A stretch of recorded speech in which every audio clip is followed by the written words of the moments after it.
Hello, ladies and gentlemen. I know a lot of you have been waiting for my finals preview, and we're finally here. I have to admit that the last days have been very busy. A lot of off-season business and trying to squeeze in some extra solo queue games before the season ends, trying to climb, finding, coming to the realization that my rest period is soon over, even though I haven't really, not worked in quite some time. But I think on my end, I like being busy and I like League of Legends. And we are currently looking ahead to the pinnacle of League of Legends, the World Championship Finals of 2020. The story of Suning and Damwon from a gameplay perspective is, their path to the point where they're at today, of course, is very different, but both of them are leading in a way where both of them have shown significant growth throughout the year.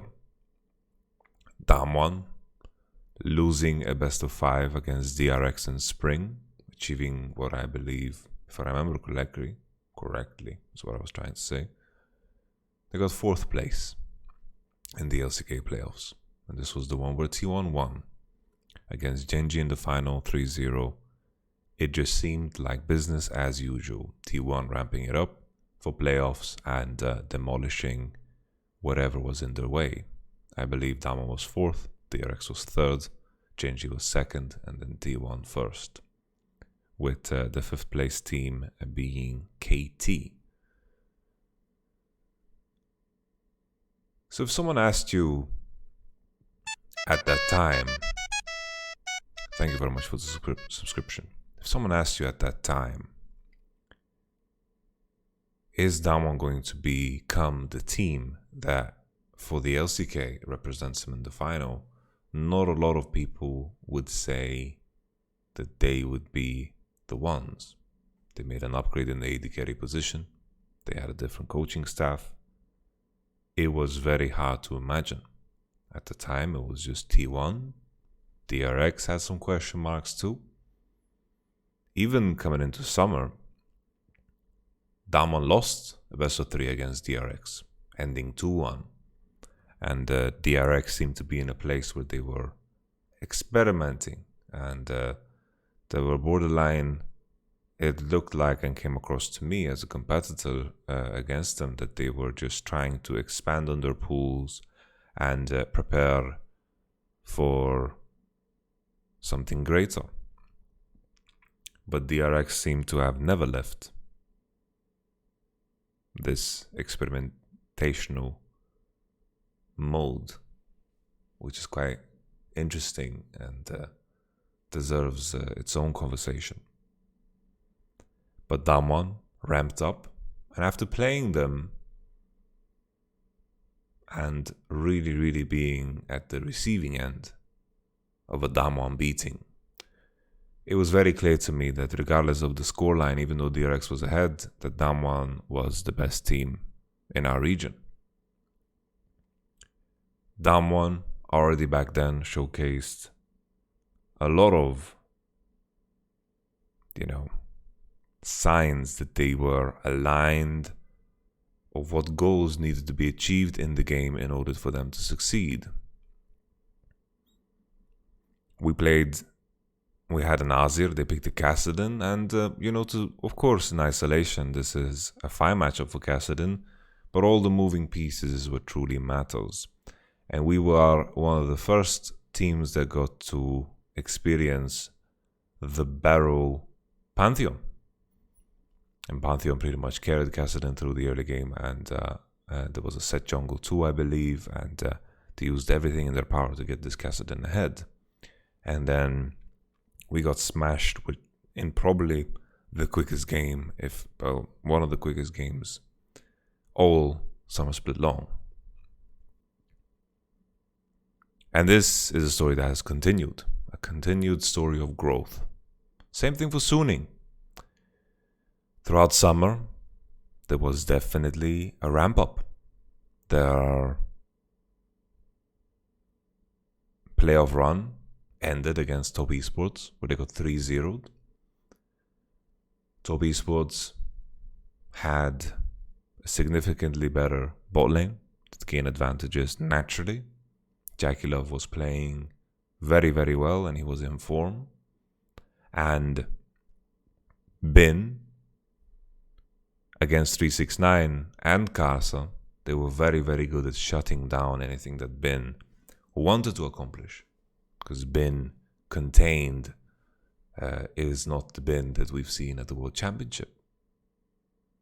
But Suning's story of growth and improvement has continued. These are probably the only similarities, besides them being in the finals, that you can pull away from these two teams.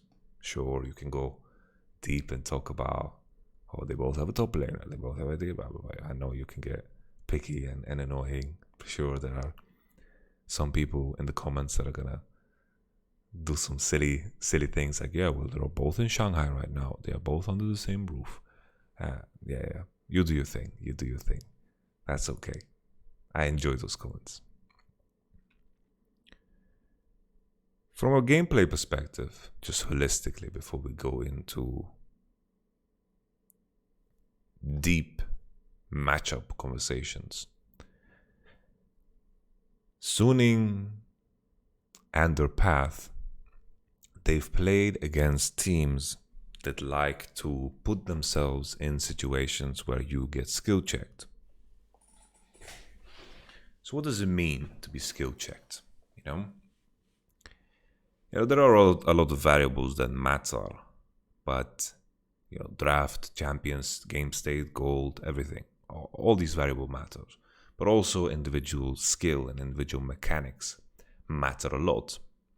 There are some certain situations that are very decided by that alone. And usually, often, teams that are less macro focused and more, playing on the gut feeling of what feels right. And this is something that is honed through experience from chasing, the absolute limit of how much you can do. This is what we saw from Suning. This is also something that we saw from their opposition, JDG, Top Esports, G2. These are teams that we would be able to describe the same way. Very, very, sometimes, out-of-the-box gameplay, high activity, lower precision than, for example, a Damwon or a Team Liquid. Very, very high level of activity. A lot of fights that in hindsight might seem silly. In some cases, they look, genius. And Suning, with the path that they took, first G2 in their group, they dropped again against Team Liquid, where they went too far in that end, where they picked the Jace, the Senna, and the Graves, and the enemy just locked in the freest small fight of their life, and Team Liquid took a game. And then against JDG. JDG also a team that doesn't shy away from putting themselves in skill check situations. We saw that in the matchup against Damwon in both games. And also in the finals between them and Top Esports. If you want to put a region under one specific umbrella, it would be this characteristic that it's very, very high activity with a lower sense of precision. And Suning end up being ahead because of how individually strong they are. And for those that have been following my Worlds content, I put Suning as a dark horse to win it all because of what they were able to showcase as individuals in specific games during the regular splits and also in the playoffs. There were things that I saw from SOFM or Bin or Huanfeng in moments that seemed and was, in fact, brilliant. They did things that showcased to me that these players have a very, very high ceiling if they find a sense of consistency. They had games where things looked horrible and they couldn't piece it together. But now the meta's in a place where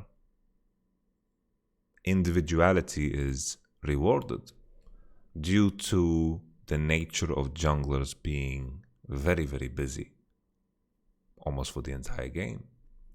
We saw that in Suning vs Top Esports, spending time to break down a Bin in a 1v1 matchup was effort that in a lot of cases couldn't be spared from the jungle. Junglers are very, very busy. So you get to see more interactions in the 2v2s and the 1v1s that sometimes we wouldn't be able to see in the regular season. So this meta has been kind of the perfect storm for Suning that they needed to really, really highlight their strengths. So they, in a lot of the games they play, they get absurd leads, SOFM with very, very clever jungle pathing. I think in terms of pure jungling, if we just look at jungle, like let's say how good you jungle was like a stat that a player had, then I probably think SOFM is the highest one in the world. His vision for what camps are spawning and how to be very, very efficient and squeeze, water out of stone is truly something that I admire. And I think the best example for those who want to dig deeper into this is, you can check out my review of game number, trying to remember, I think game number 4, possibly, or maybe game number 5. No, I'm saying the wrong numbers. Suning versus G2, SOFM played Graves against Jankos as Lilia. Lilia was 3-0 ahead. This was Angel on Akali this particular game. And this was Bin Gangplank game. So that was okay. Now we went to, now we know which game I'm talking about. The Bin battle game. What SOFM did that game was insane. Really, really insane. He was finding camps where most junglers wouldn't find camps and was keeping track of the timings super, super well. So if you want to go deeper into this particular subject, I would go check out that game. Because that game, considering Lila being 3-0, looked kind of grim. But he really had Jankos' number, and Jankos didn't know how to convert against Suning in that moment in time.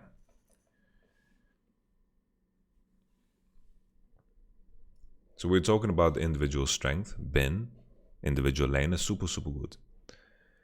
The 3 top laners that he had to go through in order to get here was 369, Zoom, and Wunder.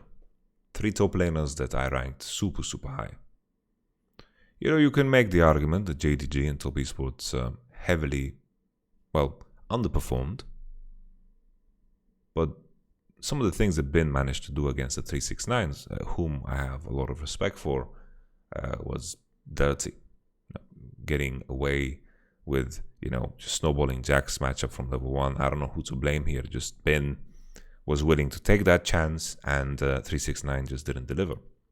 But 369 is also someone that, struggles in terms of, consistency.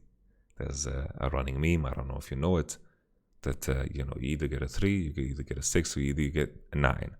And it seemed like Top Esports were rolling constant 3s in that best of 5 that they played. Will that continue for Bin? I'm not so sure. A big issue for Suning, looking at it from a holistic point of view, because that's what we're starting with, is that they really, really struggle when it comes to macro-intensive moments in the game. So in a lot of cases, they have absurd leads. SOFM, absurd lead. Bin, absurd lead. Even sometimes Huanfang and Angel, absurd leads. Individually, they are very, very fun to watch. But there's been many cases where they are super far ahead, and the way they execute on ending the game is kind of dirty. So I mentioned the Bin Gangplank game already. That was a game where they were 10k gold ahead and had Nashers, but they kept getting caught. Because they just didn't know how to finish the game, and they were running around like a headless chicken. Barring this headless chicken was so muscly and strong that it didn't matter how he was swinging because of how far ahead they were. I don't know if that analogy makes sense. So think of a headless chicken, but it's buff as all hell, and it can beat, other chickens with heads. I'm going to move on. In that game, Bin managed to save the game. Senna was approaching 200 souls in that game. And on paper, they were in a losing position. I believe G2 even got to Infernal Soul, and all they needed to do was retreat and find, fighting ground where Gangplank couldn't get the flank that he got. And Bin did something incredible. He managed to barrel, auto. He got pushed, W, E, Q the E, didn't get cancelled. Q was beautifully timed. Double barrel both Senna and Syndra. So you could say, Bin, wow, that was amazing. But to get to that point in the first place is something that is important to remember. Same thing against top esports. So you had the Jax game number 4. That was a game where they were incredibly far ahead. But macro-wise, they really, really struggled. So if you want specific details, it's like crashing waves at the right time, lane assignments, keeping an eye ahead, like basically understanding what is necessary for them to win. So basically like, okay, we need next Nasher to be able to break the enemy nexus, right? Maybe we need next Drake in order to, get soul, and then we're going to win. That outlook is definitely missing for Suning, and they've gotten away with it in a lot of games due to how far ahead they are in the early game. And this is something that might potentially backfire and matter when Suning find themselves ahead against the likes of Damwon. Damwon, from a holistic point of view, what they do so well is, I think, as I mentioned, they are very, very good at recognizing what is the goal in the game to put them in a winning position. The phrase winning position is very important. Let's say you have 51% over 49% chance of winning due to an advantage that you have. The best analogy is Damwon are looking for ways to be ahead one pawn, and then they're trying to push that pawn victory all the way to the end.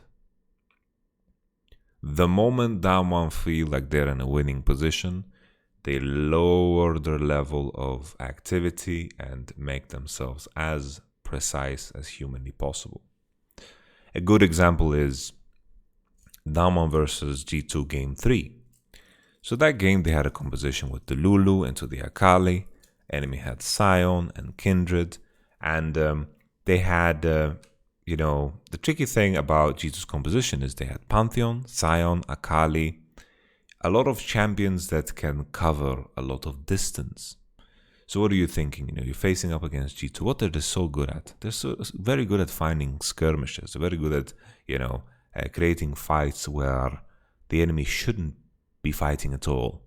And what Damwon did, the moment they were in a winning position, they starved their Ashe off of gold. This game, of course, Mickey was running it down on the Pantheon, and he was giving the Ashe a lot of kills, so it wasn't too bad for the Ashe, but they made the sacrifice because they didn't want to find themselves in a position where they get caught out on side.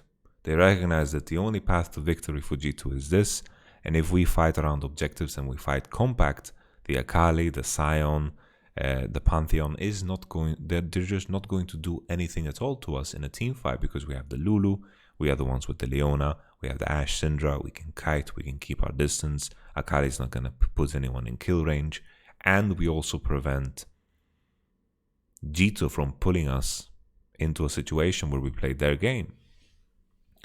Sure, you could say, you could review that game and say, wow, Ashe could have probably formed an additional wave here. There's a little window. There's more space to claim, but they limited the amount of risk and recognize, in moments that they are in a winning position, that they just choose to take fewer decisions that are going to lead them to a winning position. Sure, there could be a world where something like this backfires, where you give the enemy team room to think, but it hasn't been challenged so far. And I struggle to imagine anyone challenging that. Another good example is game number 2. Game number 2, Damwon was actually very far behind. Instead of looking to play precise, which in a lot of cases, my example of another precise team was Team Liquid. When Team Liquid's behind, they didn't know how to raise the level of activity. When I'm talking about raising the level of activity and lowering your position, is trying more spontaneous moves, camping in bushes, finding fights, and looking for ways to break the mold and the patterns of the game. So if we look at that game 2, that G2 actually won, sure, they won, but it's a good example that highlights that Damwon in such positions recognize that, we are down maybe a piece. So in chess, maybe let's say you're down a piece, but let's say it's a blitz game, right? Let's say it's a blitz game, and you begin to create chaos in the position in order to make the enemy blunder. This is what Damwon does. This is what a lot of teams do, right? This is what G2 does super well. This is what a lot of the LPL teams do, is that they are causing chaos, and that forces, in a lot of cases, a lot of mistakes. But if the person that is being challenged by this is recognizing that this is happening, standing tall is going to be, winning in a lot of cases. But it's easier said than done, because in the end, the only team that has managed to do this beautifully at a very, very high level is Damwon. That's what makes them so impressive. They recognize when they need to raise activity and lower their precision. They recognize when they have to raise the precision and lower the activity, lower the amount of decisions they need to make. G2 is the other way around. They play at this level of activity and this level of precision always. A lot of the LPL teams function like this too, right? And then, of course, it varies depending on game state and depending on the team. This is just, a very easy way of describing things, It's just the scale of precision activity. And then you have the other side, where Team Liquid is a very precise team. When they're ahead, in a lot of cases, they win. They end up winning, even against the best teams, like Suning. But if they're behind, there is going to be a serious lack of creativity coming from Team Liquid's side. I hope this concept is clear to you, and why Damwon is so unique. I wouldn't call them, the classic, classic LCK team, because that's not really the case. They are willing to raise activity, and they're willing to play fast and loose if necessary. That's the key word, if necessary. And Damwon as a team, they are willing to play through all lanes. They're willing to, in draft, adapt to what the enemy throws at you. So in the moment Akali gets locked in, they're looking to look into Lulu. And that shifts the whole game plan into, we need to play towards bottom side most likely, right? Need to play into bottom side. We need to look to play through other avenues. And this is what's so amazing about Damwon, is that they are the team recognizes the goal behind their composition. Everyone's aligning and really, really supporting that same goal. There's no disconnect. If there's a key champion that is going to win the game, everyone is doing the right sacrifice in order to push this champion ahead, which is super, super cool. Very, very exciting, and honestly what makes Damwon so dangerous. If you look at Suning, sure, they can find ways to play through most lanes, but a lot of their advantages comes from individual brilliance. And individual brilliance can only take you so far. If we look at history and we try to describe Suning in the light of a different team that we recognize, then probably the closest 2018 IG. But IG, when it came down to the macro game, mid to late game, they are very, very precise too, or they were very, very precise too. And that is something that Suning is currently lacking.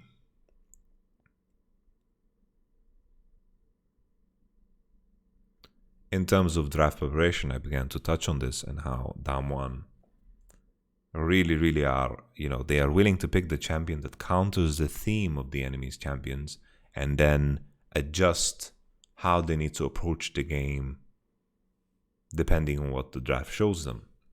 While Suning is a team that in a lot of cases focus on comfort, which in many moments allows you to showcase your individual skill even further. We have the Jarvan preference, we have the Jax and the Leona for Sword Art.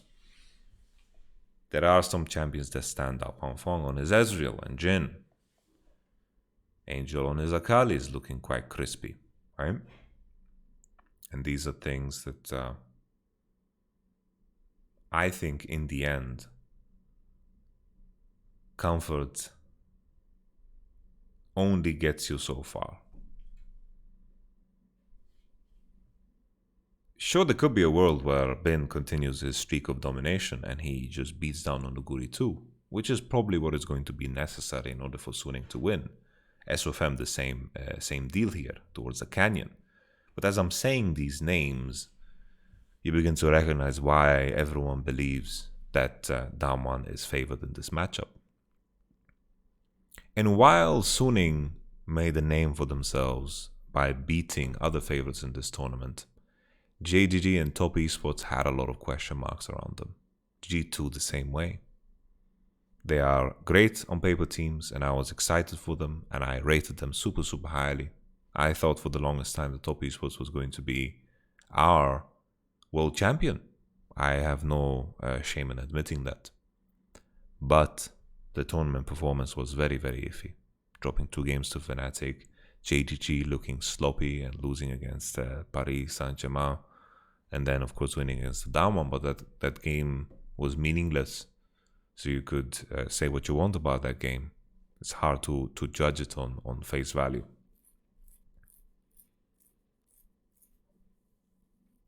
But now they're facing a Damwon which has very little question marks. You can always say about a team that is very dominant that they haven't been tested, but they're at the World Finals. If they haven't been tested by now, then, maybe there's no test. Maybe. Keyword maybe. Suning could continue this trend. So if we look at the top lane matchup, Nuguri has shown immense flexibility. Crazy good form. I think he's playing better at this World Championship than he played even in the regular split.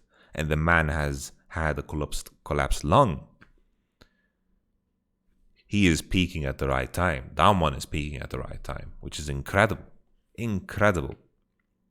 Nuguri, very different champion pool in comparison to, of course, Bin. Bin is, both of them play GP, both of them play Camille, but he has a preference of the Jaxes and the Wukong. Nuguri is more of a Jace play, but he hasn't shown that at the World Championship. Bin can also play Jace, let's be fair. Even Bin actually showed it at the World Championship. But Nuguri can do the Lulus, he can do the Cannons, he can do the Orns. So Bin is the selfish individual player, while Nuguri has showcased a lot of fantastic team fight moments. I think Damwon is going to win out where team play is necessary. And I think in most games, team play is going to be necessary, especially at this level. At this level, it's no longer about, the 1v1 matchup or in the mid or top. It's more about the 2v2s and the 3v3s and how the map interacts with itself. And Nuguri is someone that can stand tall against someone like Bin. The key thing is that, in my eyes, Damwon has shown a lot more depth in the top lane. Now we know that Jax is the secret weapon of Bin, and also that the coin flip is going to matter. I think red side is going to be very, very powerful for both teams, because counter pick is going to be so important for top. Not top esports, just top lane. But I think while Bin might be able to show something where isolation is important, I think Nuguri in any aspect that, working together with his jungler, playing in team fights, preparing for dragons, using his champion pool to support the goal and the idea of the game, I think Nuguri wins out here. And I think that's the story from almost every matchup if we run down the board. I think the same thing for SOFM and Canyon. I think Canyon better at recognizing how the map state impacts his decisions. He is willing to slow down his own tempo in order to win something else elsewhere if there's a bad trade that happens, if something that goes wrong. I think Canyon is very, very quick to adapt himself and willing to play very, very different paces, maybe that's the right word, in a different pace, depending on what the game needs. While SOFM is a great pure jungler, right? Very good at efficiency, pathing, finding, camps where there should be no camps. And I think Canyon has a very, very clear view of how he needs to impact the lanes and how he needs to play together with others. And it is not to say that Canyon paths bad or is inefficient. No, not at all. And it's also not me saying SOFM that he doesn't understand map state or doesn't play for his laners or something like this. No. There are a lot of cases where Sword Art and SOFM are playing together and moving together. But I'm just trying to highlight the slight differences. In the end, these two junglers are here in the final, and they happen to be, the best in their position at this World Championship. Same thing can be said for the top laners. Mid lane. The tricky thing about mid lane is just, we've had two brackets and the meta has been very, very different on both sides. And the lack of Twisted Fate, that's a pun, it wasn't intentional. The lack of Twisted Fate is quite concerning, right? So Showmaker, already from the get-go, if you think about draft, Twisted Fate is something that needs to be considered. They need to potentially also look to ban Ornn. Are they going to ban Twisted Fate and Ornn? All of a sudden, you're in a tricky spot. And that already creates a significant advantage for Damwon. I think also, when it comes to mid lane, I know a lot of people are very excited about Angel due to his Akali performance. He heavily outperformed Knight. But I think basically in game 4, I think in the other games, Knight definitely made a name for himself. I don't think, I can't agree at all when people come to me and ask, is Knight, is he getting the Dade Award this year? And I think that's very, very, that's very silly to me. The meta is not about mid laners, and against Fnatic, he smurfed it, and also against Suning, I think he was the shining light, except in game 4, where Karsa was the shining light. Or Jackie Love, most of the time, just ran it down in the series. But I think in this matchup, Angel versus Showmaker, I give the slight edge to Showmaker. I think he has just shown better depth, and I think that matters. I think Angel is very strong mechanically and is exactly what his team needs. Just someone that is solid and consistent. And I think Angel is exactly that. You never see him, sort of losing the game unless it's against Mickey X's Bard and it happens to be the first game on stage. He's solid, and plays a mean Akali, but so does Showmaker. I know people might forget Showmaker's Akali, but it is quite nasty. And I think just the Twisted Fate thing is a big edge, and Showmaker's Syndra is also so deadly that I have to give the edge to Showmaker.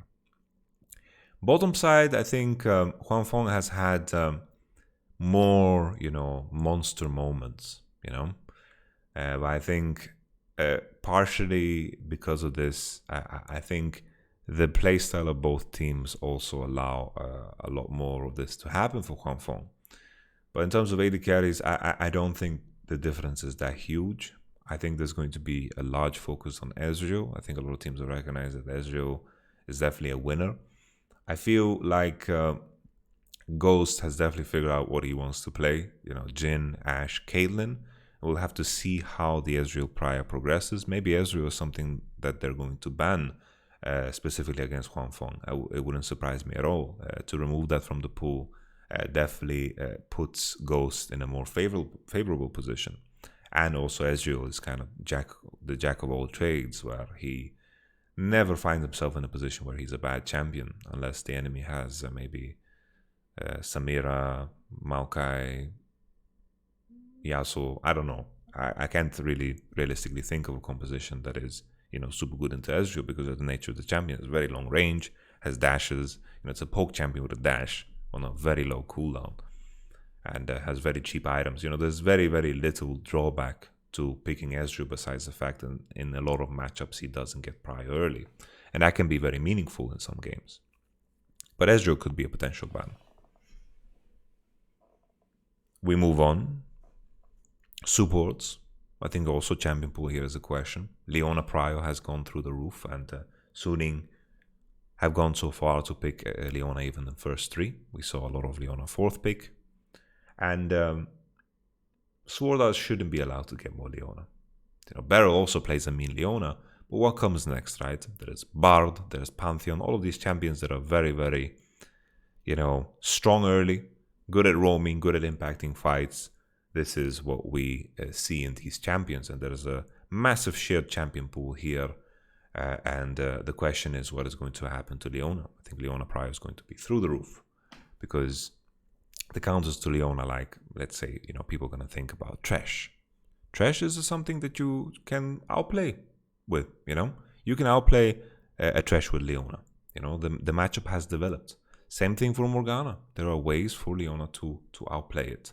And I can't really go in depth to it now. It's just there's a reason why these champions are not being necessarily locked in instantly against the Leona. And that's super, super tricky. I think Leona is just super, super powerful, very good into the other champions that we mentioned, the Bard and the Pantheon. Sure, Bard and Pantheon can play the matchup, but it's very dangerous. Pantheon, if he doesn't get ahead against Leona, he has one less target to all in, because if he all ins Leona, he just kind of dies. Same thing with Bard. Can find opportunities against Leona, maybe with the Ezreal lane, but it's tricky. It's difficult. So all in all, Leona Prior is going to be through the roof. I think for both sides. Finally, everyone's going to ask for my prediction. I think with all of the things that I've mentioned so far, the only reasonable thing for me to predict is Damwon Gaming 3-0. There are intangibles, right? Intangibles, things that are going to be difficult to measure. For example, the impact of a live audience. This is not something that both of these teams have seen in a long time. In the story of their progression and getting better, the thing that we mentioned at the beginning of this introduction, their story of ramping up and getting better was during a time with no crowd. It is, of course, all wishy-washy speculating. I could be looking into the stars, because I don't know them personally. I don't know what's going on in their mind, so I can't really tell. But it's something that is interesting to raise as a question. If there's a dip in performance, maybe this could be a reason. Playing in front of a live audience in some cases has an impact. Could be positive, could be negative, could be non-existent. It is just one of those things that are intangible. And both these teams, you know, in some cases, you know for a fact it's not going to make a difference.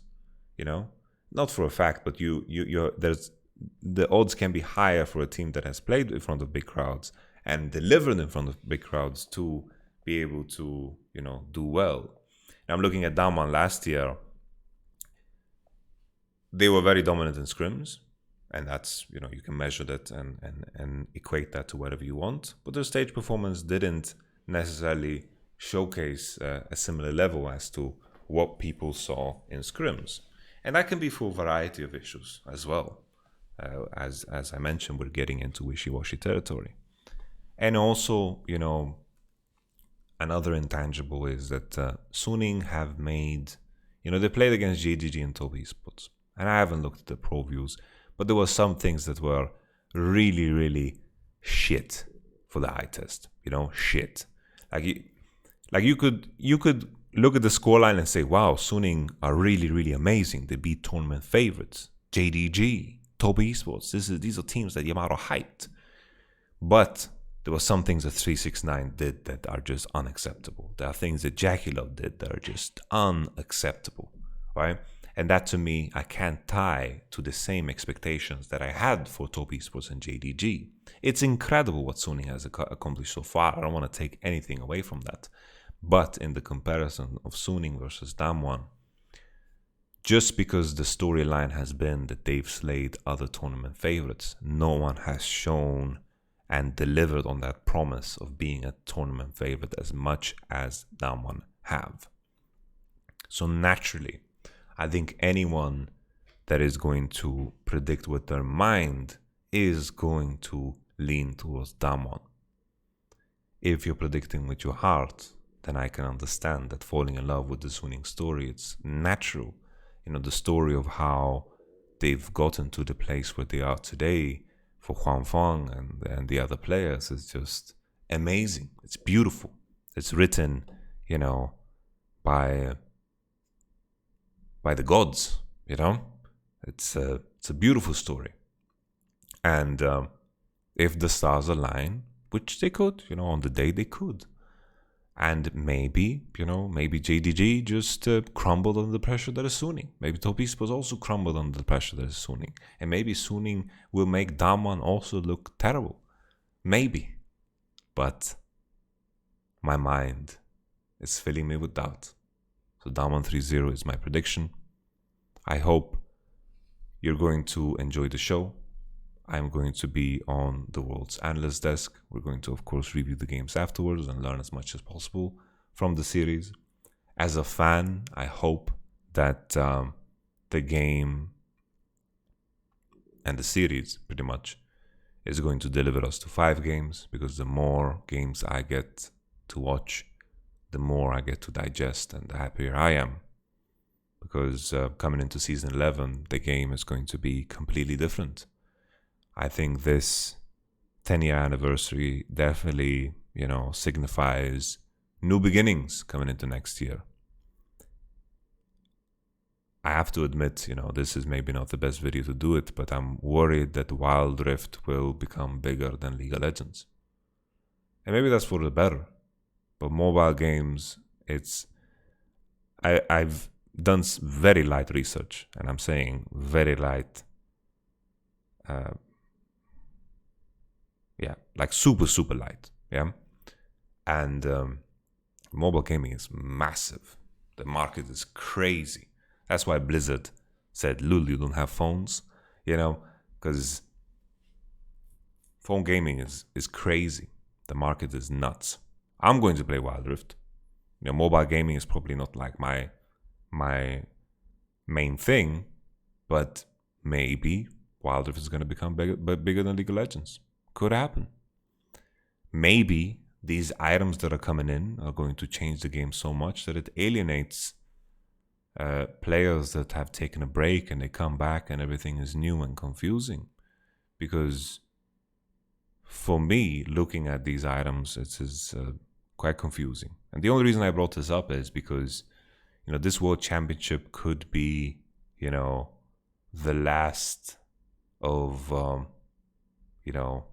this era, so to speak. Season 11 and onwards, things might look very, very different. But maybe not. Maybe not. Once again, just speculation.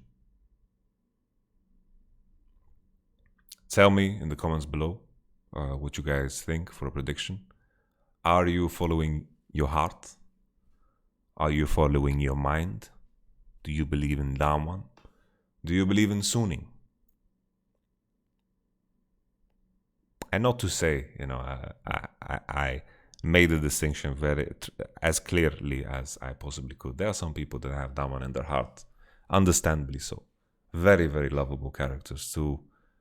Ashley Kang in her interviews bring out the best of the players, and they have fantastic storylines too. Like even I here mentioned alone, Noguri had a damn collapse long before he flew to China, which is mad.